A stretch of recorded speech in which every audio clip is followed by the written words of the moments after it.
4 do Pode Passem e hoje a gente tem um episódio muito especial, porque a gente está na semana da reta final do Enem e esse final de semana a gente vai estar introduzindo com humanas, né?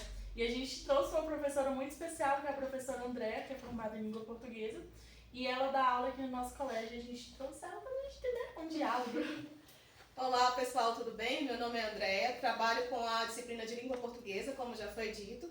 Já tenho um tempinho, formei no ano de 2008 pela Faculdade Cenecista de Brasília. Tenho uma experiência, né, tanto com o ensino médio quanto com o ensino fundamental e espero contribuir com vocês na prova do Exame Nacional do Ensino Médio. Bateu!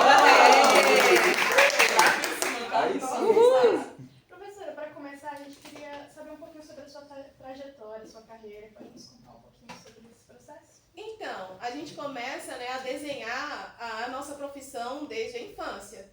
Quando eu era criança, eu gostava muito de brincar de escolinha e com aquilo ali foi despertando realmente o interesse. Quando cheguei no ensino médio, eu tive professores excelentes, professores maravilhosos, que instigaram ainda mais a vontade de me tornar, então, uma professora. Tinha o desejo de ser bióloga, mas não conciliou muito bem porque tinha que mexer com o corpo humano também, né? Para estudar ali a questão da biologia, precisava também estudar um pouquinho do corpo humano. E eu tinha um certo receio, né? Me falaram, não sei, não fui a fundo, não sei se é verdade mesmo, que precisava fazer a anatomia do corpo. E aí eu tinha medo, eu tinha receio, então optei para a área de língua portuguesa mesmo, a área que eu gosto, até porque é uma área que conta muito, principalmente na questão dos concursos públicos. Com certeza. Então, muitos estudantes, eles, né, têm essa dificuldade com questões de língua portuguesa, entre outras coisas, como, né, por exemplo, o Enem, principalmente na interpretação de texto mesmo. E como dicas a senhora daria nessa experiência que a senhora tem para a gente estar podendo melhorar nessa área? Então, no quesito interpretação de texto, a gente precisa primeiro saber se o texto é literário ou não literário. Né? Precisa ter bem claro mesmo a ideia do texto não literário, que é aquele texto que traz uma ideia mais objetiva. E o texto literário é aquele que traz ali a possibilidade de ter várias interpretações. Uma outra situação também é você ler o comando da questão, analisar o comando da questão com calma, é você sublinhar ali, tanto no comando da questão quanto nos textos, palavras-chave, palavras que vão te orientar, palavras que vão te conduzir, até porque a língua portuguesa ela tem uma imensidade, né, num quesito vocabular. Então você não sabe de todos os significados. Você precisa então grifar, marcar e analisar conforme o contexto para poder entender ali, compreender a questão. Um outro fator também que é bastante importante é vocês analisarem a pontuação. Ela diz muito na hora que você está lendo. Se você não respeitar os sinais de pontuação, com certeza você vai ter ali uma interpretação deficitária. E isso é importante que você se atente também, né? Sim. Como aquela dica que a senhora deu na sala, né, sobre a pontuação, sobre a acentuação também, como está escrito, vou à secretaria. Com a acentuação, vou à secretária. Isso é muito importante, né, no quesito da gente ter ali uma certa estrutura para a nossa redação, que a gente vai fazer também. Professora, qual a melhor maneira de estudar gramática? Então, eu não sei se existe uma melhor maneira de estudar gramática. O que a gente precisa é conciliar prática com a teoria. Não dá para você sentar ali, estudar gramática e você não ter condições de responder nenhum exercício. Então, você realmente precisa conciliar prática com teoria. É a melhor maneira de você aprender gramática. Posto isso, como a gente pode identificar as pegadinhas nas questões do Enem, por exemplo? Pegadinhas, né? Não só na questão do Enem, mas concursos também, né? Que acredito eu que daqui a pouco vocês ingressarão nesse universo também. A gente precisa ter cuidado com determinados vocabulários, principalmente com as conjunções. Por quê? Às vezes ele coloca uma conjunção no lugar da outra e traz um outro significado. A gente precisa ter muita atenção com a reescritura de textos, com a reescritura ali de frases, com a reescritura de períodos, analisar o tempo verbal. Quando ele coloca um outro tempo verbal, traz uma outra significação. É muito importante observar principalmente a questão das conjunções. O nosso cérebro, ele foi treinado para marcar respostas corretas. E às vezes acontece de ter a palavra incorreta e você não ter atenção. E você acaba marcando ali uma resposta que supostamente você acha que é a correta. Então tende também observar a questão do correto e incorreto também, tá? A vírgula também é muito importante, porque uma vírgula mal posta, ela pode trazer um outro significado, ela pode trazer uma outra interpretação. Então você tem de ser muito perspicaz na hora de analisar as questões, na hora de fazer realmente ali a resolução das questões. Sim. E um dos métodos mais utilizados agora é os estudos por questões, né? E realmente se basear pelas questões. A senhora acha que esse método é realmente eficaz ou... Concordo plenamente com a resolução de questões antigas, porque isso vai fazer com que você assimile mais as informações, você vai ter conhecimento de quando que a banca costuma cobrar, isso é muito importante mesmo, e de fato você vai ali guardando determinadas características, determinadas ideias, palavras que a banca costuma usar, né? O Enem, quais são as informações que eles mais cobram, quais são as ideias, quais são as questões, quais são os conteúdos mais cobrados. Então é realmente importante que vocês façam ali questões de provas anteriores. E é até visível, depois de um tempo, que as questões têm o mesmo padrão, só colocadas de forma diferente. Né? Exatamente, aí você consegue também resolver com mais facilidades, porque você já conhece, já entende como que é ali a cobrança. Sim. Professora, acho que é uma dúvida minha mesmo, particular, e uma dúvida de muitos jovens que estão assistindo a gente nesse momento. Como estruturar uma boa redação? A redação, ela parece que é assim um bicho de 7 cabeças, né? Muita gente tem medo da redação, de fazer a redação.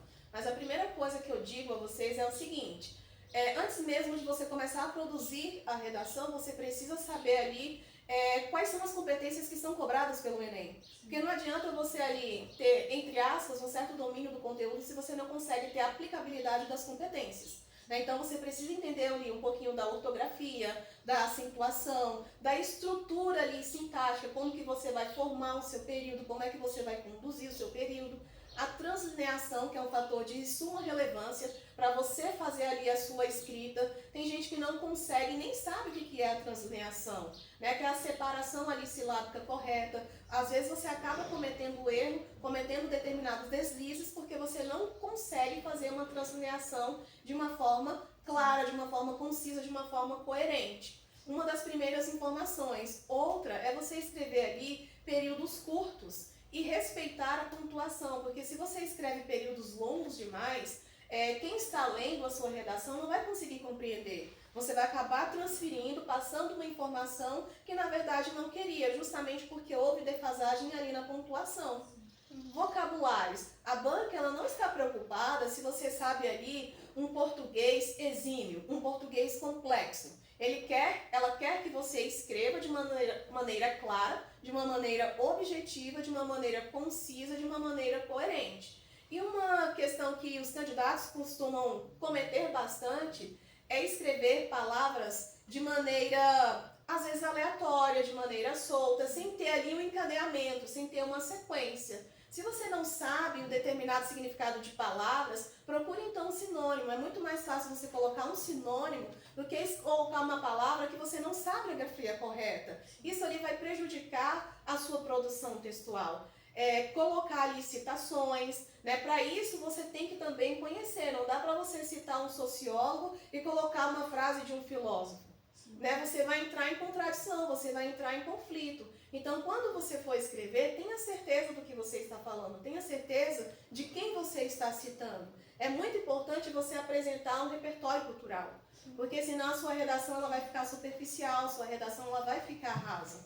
E, principalmente, entender que a redação ela precisa ter introdução, ela precisa ter o desenvolvimento e ela precisa ter a conclusão. E na conclusão, às vezes, alguns candidatos eles acabam perdendo pontuação porque eles não conseguem colocar quem é o agente da ação, qual é a própria ação, quais são os meios que eu vou conseguir para resolver aquele problema, detalhar a situação e a finalidade, quais são os objetivos. Um outro fator também de grande importância é você conectar a informação. Para você conectar a informação, você precisa ter ideia de como usar as conjunções. Porque uma conjunção errada, ela pode trazer um significado totalmente diferente. Então, você precisa ter uma conexão interparagrafal e paragrafal. O que é interparagrafal? É a informação que está dentro do texto, dentro do parágrafo, melhor dizendo. E a paragrafal é aquela que você faz um link entre o primeiro parágrafo, o segundo parágrafo e assim sucessivamente, para que realmente a sua ideia ela fique coesa, ela fique clara, tá bom? Vocês precisam ter muito claro o que é coesão e o que é coerência. Às vezes você escreve e não tem coesão, às vezes você escreve e não tem coerência. E você precisa passar ali para o examinador que você tem domínio dessa parte. É o único momento que, entre aspas, o examinador ele vai te conhecer. Por quê? Lá na parte subjetiva, tem candidato que chuta. Não tem como eu avaliar de uma maneira 100% eficaz. Agora, na redação, não. Na redação, você está me mostrando se você tem conhecimento realmente do assunto. Então, não fique aí bitolado tentando adivinhar qual é o assunto da redação. Tenham em mente a questão da estrutura dela. Como que eu vou estruturar? Como que eu vou organizar ali as competências para que vocês consigam, então, ter uma nota eficaz. Tudo bem? E é bem melhor investir em repertório cultural do que tentando adivinhar o tema, né? Exatamente. Até porque, sim, vai gerar um estresse.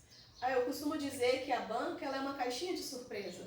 Você não sabe qual tema te aguarda, né? Então é melhor você ali praticar leituras, né? Assistir aos jornais, acompanhar os noticiários, para você ter repertório para então aplicar na hora da dissertação. E lembrando, né, gente, também que o texto que você vai escrever, o texto que você vai produzir é um texto dissertativo argumentativo. Sim. Professora, no quesito tempo, principalmente na redação, que é uma das notas que tem mais peso na nossa prova, o que a senhora recomenda para quem tem dificuldade em gerir o tempo de prova? Então, você já vai chegar ansioso, você está nervoso, você está agitado.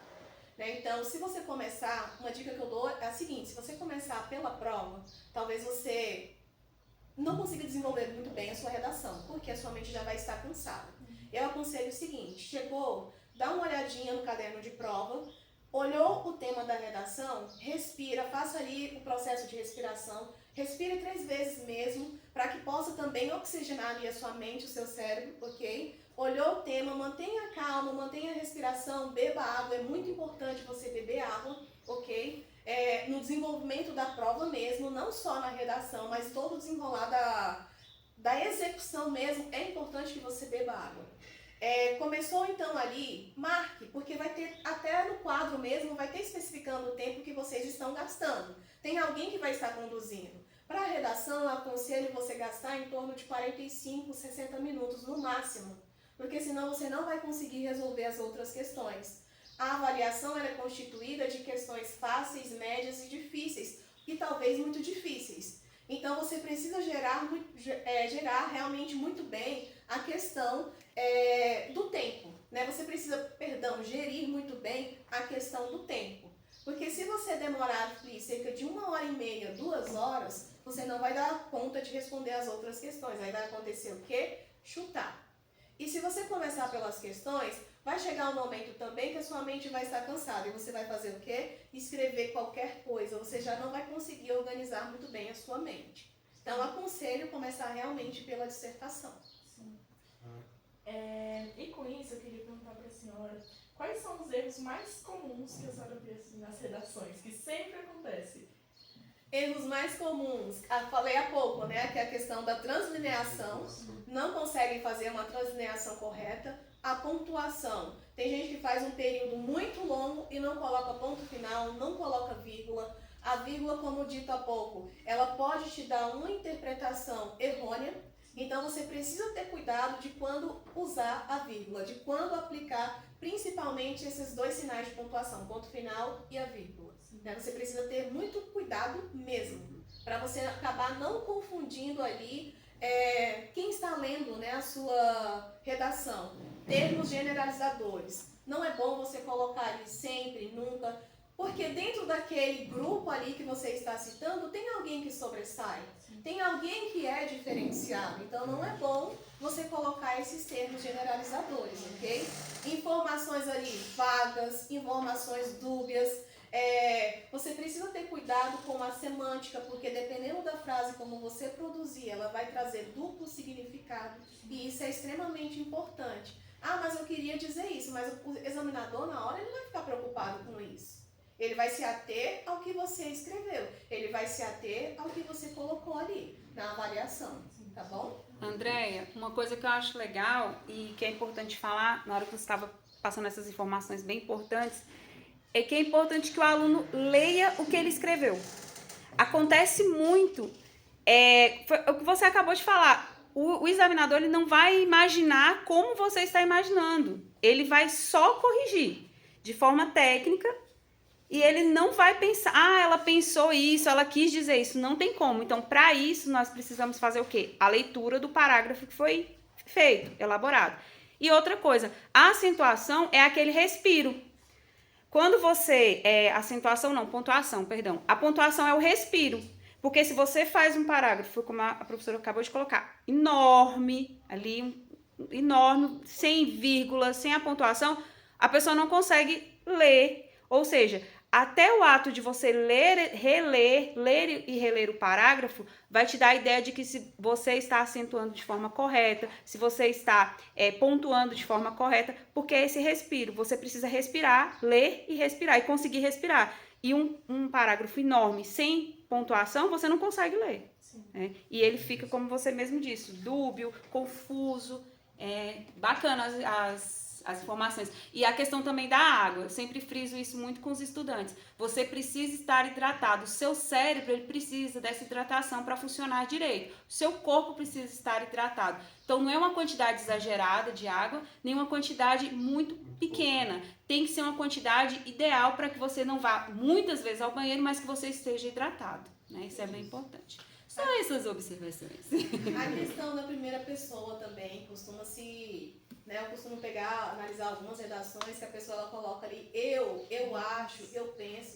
Você não está fazendo a redação para você, você está fazendo a redação para o outro ler. Então você tem que pensar muito bem nesse quesito, né? De não colocar realmente ali a primeira pessoa como participante do ato, certo? Sim.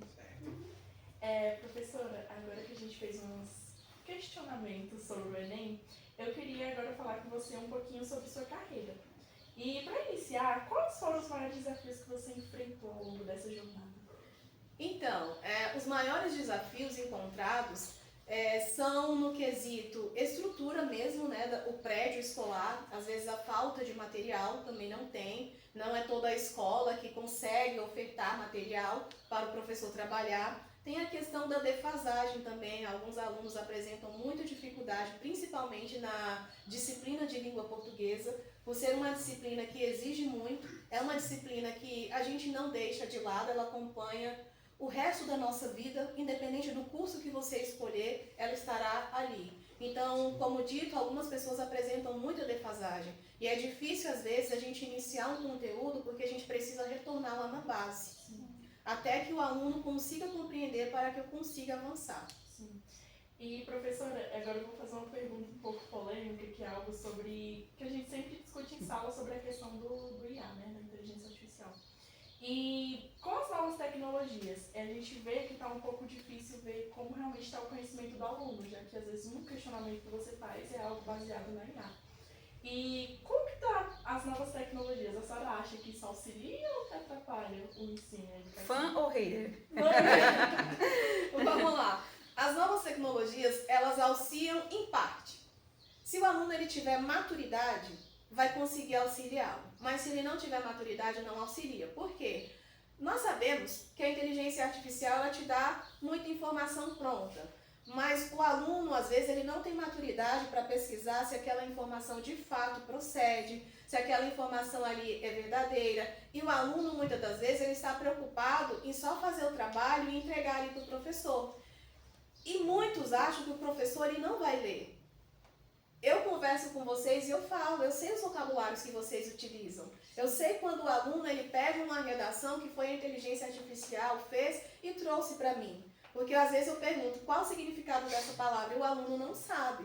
Então, querendo ou não, ela atrapalha quando o aluno não sabe utilizá-la da maneira eficaz, da maneira correta. E isso também acaba gerando uma certa situação ruim dentro de sala. Porque você tem a percepção de que o aluno ele não está se esforçando. E que o mundo não é só a inteligência artificial. O aluno ele vai ser testado de outras formas. Ele vai sair do ensino médio, ele vai ingressar na graduação e ele vai começar a trabalhar também. Existem outros quesitos que a inteligência artificial ela não vai trazer, ela não vai falar por você o tempo todo. Você precisa se portar, você precisa saber conversar, você precisa articular. Você vai estar com o celular o tempo inteiro perguntando para a inteligência artificial? Não, você precisa mostrar que realmente você tem domínio em alguma coisa, que você sabe articular ali alguma informação.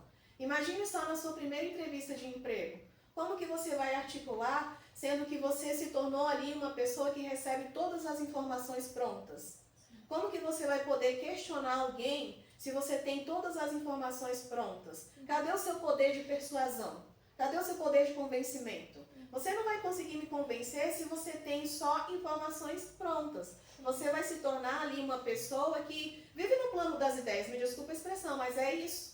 Né? Vive ali no mundo da imaginação. E quando se deparar ali com uma realidade a qual ele não possa utilizar a IA, talvez ele se frustre. Talvez ele não consiga ali lidar com a situação e talvez se for um emprego, ele não fique. Porque ele não vai dar conta, ele não vai conseguir articular. É até uma questão que a professora Juliana, ela tratou com a gente no começo do ano, que é sobre a mão de obra altamente qualificada, porque não tem como você contratar uma pessoa que ela não tem nada para te oferecer, ela não tem nenhuma mão de obra para te oferecer para a empresa. Então, ela professora falou que pode ser uma mão assim para ajudar e também pode ser uma mão que pode te afundar. E uma coisa que eu gostaria de perguntar é: qual foi o momento assim, mais marcante da sua carreira como professora? A professora assim falou, cara, eu nasci para isso. Olha, essa é uma pergunta muito difícil de responder, porque não existe, eu acho que na vida de um professor, na carreira de um professor, não existe um momento marcante. Existem vários momentos. Né? Quando você consegue realmente atingir um aluno no sentido de que, professora, eu mudei por conta das palavras que a senhora disse uma vez em sala de aula. Momentos também que marcam muito na vida de um professor é quando ele recebe o retorno. Quando o aluno ali ele já está formado, quando ele já está no mercado de trabalho e ele fala, graças à senhora, graças à ajuda da senhora, eu consegui chegar onde eu cheguei. Às vezes a vida do aluno ela é um pouco conturbada, nem sempre o pai está ali presente, né, por conta que ele precisa trabalhar, ele tem as obrigações dele. E às vezes o aluno ele confia muito no professor, ele desabafa com o professor. E quando a gente consegue resgatar o aluno, quando a gente consegue atingir nesse aspecto, é muito gratificante. Quando a gente consegue entender que ele ou ela tornou-se realmente um cidadão de bem, não tem dinheiro que pague. Né? Realmente é muito gratificante quando os pais reconhecem o nosso trabalho. Né? Mas outros momentos que marcaram bastante na minha vida, eu sempre tive muito contato com os meus alunos, sempre fui muito próxima dos meus alunos.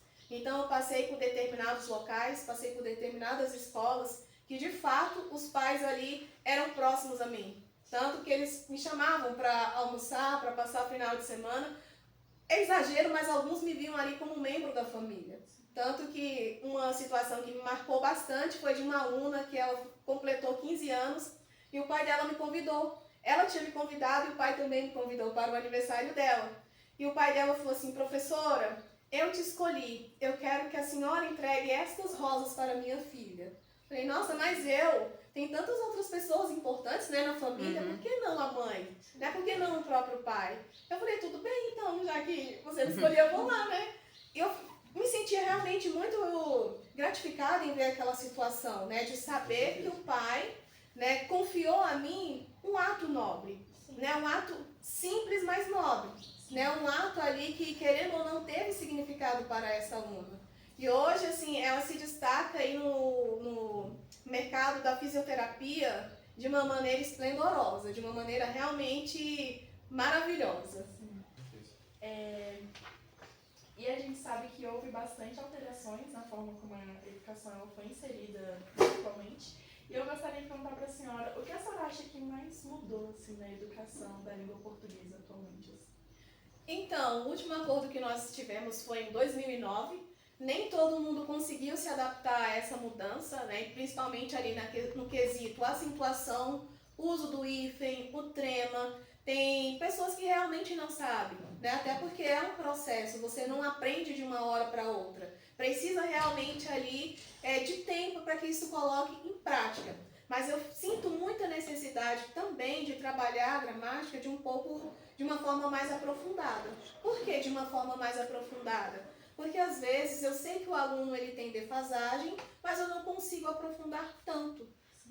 Porque existe uma certa barreira. Você não pode, em determinados locais, já é bem claro, já é bem explícito. Você não pode trabalhar a gramática totalmente nua e crua, num linguajar um pouco chulo, né, gente? Mas eu sinto essa necessidade de trabalhar de uma maneira mais aprofundada. Porque eu preciso não só trabalhar a gramática de uma maneira aprofundada, como também eu preciso trabalhar a gramática dentro do texto. A minha pergunta é, como que eu trabalho a intertextualidade, como que eu trabalho a gramática no texto, se eu não posso trabalhar ela sozinha? Né? Então, existe uma confusão, uma incógnita nesse aspecto. Para eu trabalhar no texto, eu primeiro preciso trabalhá-la sozinha. Sim. E nós estamos chegando ao final da nossa conversa. E eu gostaria, assim, de pedir que a senhora desse um conselho final para os estudantes que estão se preparando para o Enem, para outros vestibulares. Que a senhora realmente desse, assim, um conselho mesmo, de amigo. Do coração. De coração para coração. Então, vamos lá, gente. A primeira coisa que eu digo a vocês é confiança em si. A primeira coisa que eu falo para os meus alunos é confiar em si. É você sair de casa com a cabeça erguida. Não adianta você sair, pegar ali o seu material, a sua caneta, o seu lanche, se você já vai com um pensamento negativo. O pensamento, ele influencia muito, ele impacta muito nos nossos resultados. Então, é ter pensamento positivo, é ter confiança em si e não se preocupar com o que o outro vai falar.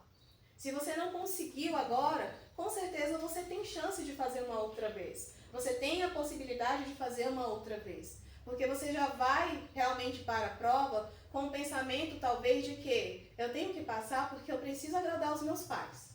Eu tenho que passar porque eu estou me cobrando. E nem sempre funciona assim. Porque nem sempre as coisas elas acontecem no nosso tempo. Então a gente precisa também ter essa maturidade. Eu não consegui, por que eu não consegui? Alguma falha houve ali. Talvez você não se preparou muito bem, talvez você não leu a questão muito bem, mas acima de tudo isso é você ter confiança em si, tá certo? Certo? É pensar positivo. E como a Juliana falou, como eu também falei anteriormente, você precisa sim ir ao banheiro, você precisa sim beber água, porque se você não bebe água, daqui a pouco o seu organismo vai pedir. Se você não levantar para ir ao banheiro, o seu organismo vai pedir. Aí você vai começar, preciso ir ao banheiro, preciso ir ao banheiro, preciso ir ao banheiro, e não vai se concentrar. Preciso beber água, mas eu não posso beber água. Eu quero água, mas eu não posso beber água. O seu cérebro, a sua mente vai te atrapalhar com essas informações. Então você realmente precisa sim. Pega ali um docinho, não vai fazer mal a ninguém. Chupar uma balinha, né? Outra coisa que eu preciso que vocês se atenham. Como a prova já está muito próxima, durmam cedo. Comecem a dormir, tem um hábito de dormir cedo, isso prejudica muito.